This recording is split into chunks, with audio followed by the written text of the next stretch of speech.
Afghanistan. Very nice people. It kind of really changed my perspective on what Islam and Muslims really were. Mind you, at that time I wasn't interested. It's not like I was looking for anything. It was just kind of like, oh, okay, Muslims aren't who the media, the news, Hollywood portrayed Muslims to be. They're just absolutely normal people um, trying to make a living just like us, you know? Her interest in Islam grew during the 2015 elections when she noticed a lot of negative talk about Islam and Muslims online. Being someone who stood up for oppressed groups, she couldn't tolerate the disrespectful comments about her brother's religion. She decided to combat the trolls online with facts rather than emotion. She started researching Islam, reading the Quran, and educating herself about the religion. Being oppressed by society or by another group of people, like, I'm here for you. And that's just always been me. So when the elections happened and I started seeing like a lot of people talking about Muslims, I was like, nobody's gonna talk bad about my brother's religion, right? But another thing about me is that I like to come at people with facts. So I started researching Islam because I wanted to combat the trolls online, but with facts. You know, I didn't want to come in with emotion. I wanted to come in with the facts. So I started looking into the Quran. I started reading. At that time, she was stationed in Nebraska and eventually found an open house at a local mosque. Her curiosity had piqued, and she eagerly attended the open house, further fueling her interest in Islam. She had a lot of questions when she attended the open house at the mosque. During the Q&A session, she didn't hold back and asked some blunt and perhaps even ignorant questions.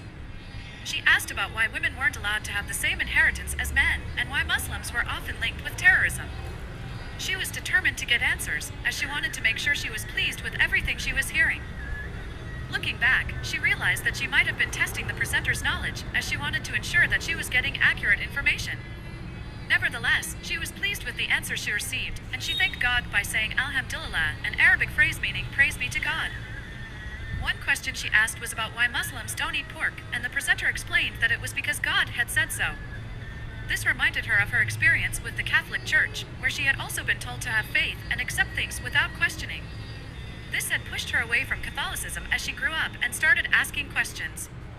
The similarities in the answers she received at the mosque and the church made her feel content with her decision to explore Islam further.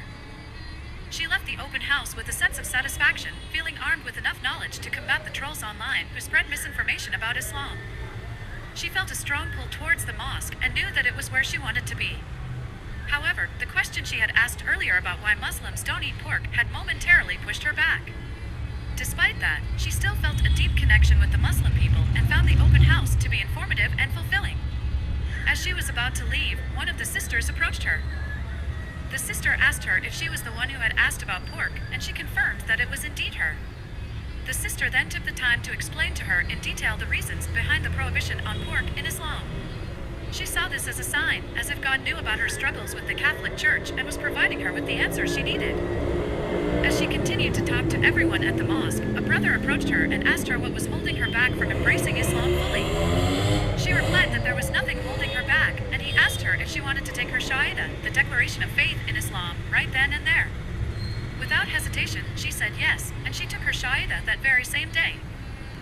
But before I left, one of the sisters, she reached out to me. She's like, hey, are you the sister that asked about why we don't eat pork?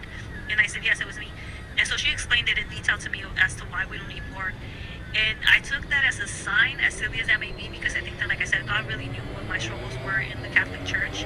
So that when that sister came up to me before I left and gave me the answer, I was like, okay, everything makes sense. Like, literally everything that I know as of now. And I'm just still sitting there talking, to everybody. And the brother comes close and he's like, so what are you waiting for? Like, what is holding you back from being Muslim? And I looked at him and I'm like, nothing. She had been studying Islam for several months, and though she knew she still had much to learn, there was something in her heart that drew her towards it. When she finally took her Shahada, the declaration of faith in Islam, she felt a sense of homecoming and peace. She knew that she had found where she was meant to be, and she felt a sense of belonging. Since that day in December 2015, she had been studying Islam diligently. She found solace in the Quran and had never doubted her decision to become Muslim. And when I took my Shahada, I felt like I was at home. Like, I had made it home, and whatever that looked like, I felt so at peace. I felt like I was where I was always meant to be, like I belonged there. So I knew that I was still going to continue to study, but that was back in December 10 of 2015. So ever since then, I've nothing in the Quran that I sit here and I doubt, or I feel like I'm oppressed. Like there's nothing negative about Islam that has ever made me question why I became Muslim. There was nothing negative about Islam that made her question her faith or feel oppressed. When asked if she cried when she took her Shahada, she admitted that she did, but she joked about being an emotional gangster. She also shared that her husband was very supportive of her decision to embrace Islam, even though he was not Muslim himself at the time.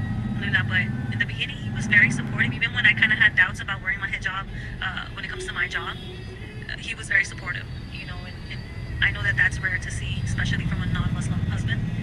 But he was very supportive. He was cool about raising their kids as Muslims and taking them to the mosque. She also recalled how her husband was supportive when she had doubts about wearing the hijab, the headscarf worn by Muslim women. Despite being a non-Muslim, he was understanding and supportive of her choice to wear the hijab, which she acknowledged was not always common in such situations. She reflected on her journey in Islam and shared that she did not feel pressured by anyone when she converted.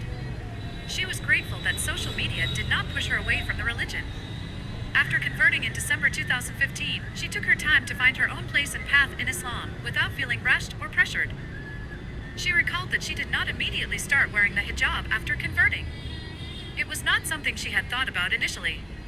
She took her time and began wearing it occasionally, even when going to the gym. Really pushing people away from the religion, but when I converted, I didn't let anybody force me into anything or feel pressured into doing something like wearing the hijab, right? So when I converted, I didn't even think about wearing it. I was doing my own thing, trying to find my own place in the religion, my own path. So like I said, I converted in December of 2015, and I started wearing my hijab full time in, I want to say, June of 2018. And it was something that I felt ready for. Like, I felt like, okay, I really want to do this. Like, it makes me feel closer to Allah, because before I started wearing it full time, I would wear it here and there. I would try it on. Even when I went to the gym, I had already started wearing. She gradually progressed, starting with wearing pants and long-sleeved shirts, and then moving on to turtleneck-type shirts. She allowed herself to take those steps at her own pace towards wearing the hijab, which made her feel closer to Allah. She also expressed that many Muslim women do not get the space to explore the idea of wearing the hijab in steps. It often feels like it's all or nothing, with pressure to wear it perfectly or not wear it at all, and facing criticism for wearing makeup or other perceived shortcomings. However, she did not feel pressured, perhaps because her family was not Muslim and she was the first one to embrace Islam in her family. She did not let anyone dictate her choices or rush her into wearing the hijab. She took her time, felt ready for it, and made the decision on her own terms. So she did everything at her own pace, as she had always been an independent thinker. Her husband was incredibly supportive, encouraging her to do what was best for her and not seek approval from others. He was actually one of the main reasons she decided to wear the hijab full time. She never expected him to convert to Islam, as he was a Catholic, albeit not a practicing one. She was okay with that, valuing their loving and supportive relationship more than religious differences. Despite being in an interfaith marriage, she had never faced any negative comments or backlash from the community. She had made peace with the fact that her husband may never convert, and she was content with their dynamic. But with my husband, like I said, I had already set in my mind that he was just never going to convert, and I was okay with that. Because I felt it's better to have a loving husband and a supportive husband when it comes to Islam, right? Like I said, he was very supportive of me, of the kids. He would stand guard when we would pray in public, me and the boys.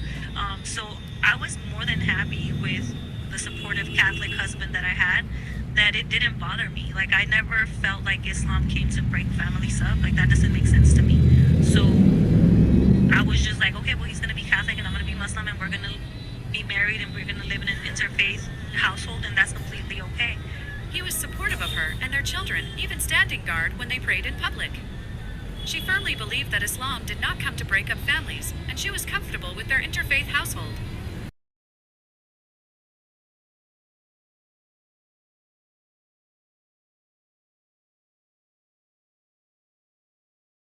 Loving and supportive home.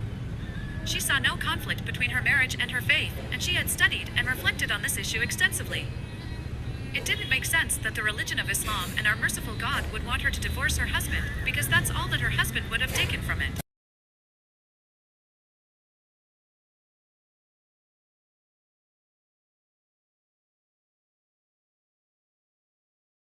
My mom converted to Islam, and because of that she divorced our dad, so that just doesn't make sense, not even Islamically. She understood that Muslim women are not supposed to be married to non-Muslim men, but she also believed that there's a case-by-case basis for such matters, and that's where you rely on muftis, Islamic scholars, and scholarly opinions. But nobody she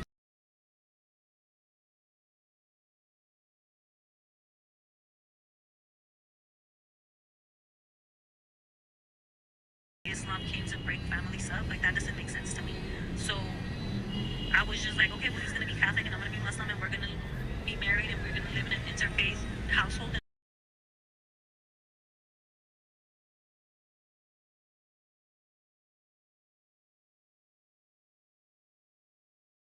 Take our boys to the male section of the mosque to pray, even as a non-Muslim. So I feel like my common sense and everything that I've read in the Quran and everything that I've studied about it, it didn't make sense that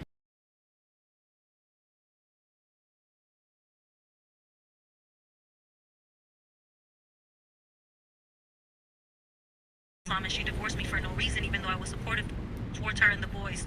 And then even our children would have been like, my mom converted to Islam and because of that she divorced our dad. So that just doesn't make sense, not even Islamically. Like, I get that Muslim women aren't supposed to be married to non-Muslim men, but I also believe that there's a case-by-case basis.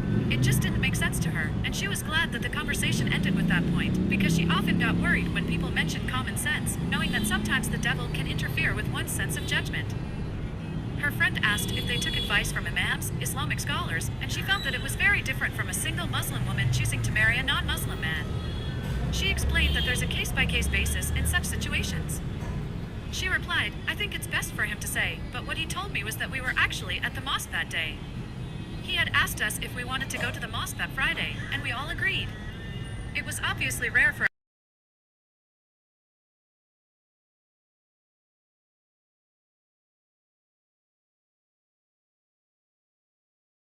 the idea of going to the mosque that Friday.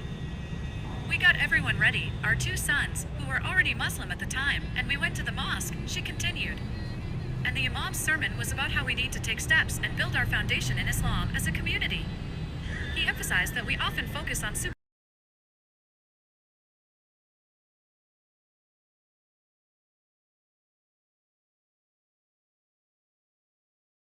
and repent and try to be better rather than giving up and saying, I'm not good enough, so I'm not going to be Muslim. Because we're never going to be good enough, even as Muslims. She never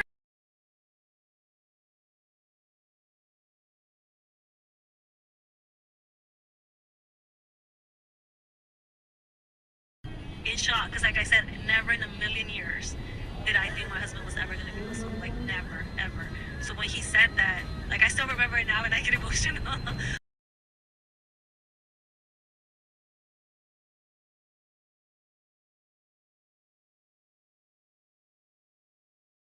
Witness him taking his shahada, and he took it in front of our boys, in front of me, and I don't think that anybody, or only us as readers, I think we can understand how impactful and how beautiful that is. So when I converted, it was like one of the best days of my life. And then she immediately suggested talking to the Imam, and they went back to discuss it further. The Imam gathered a few people to witness her husband's Shahada, the declaration of faith, and he took it in front of their boys and her.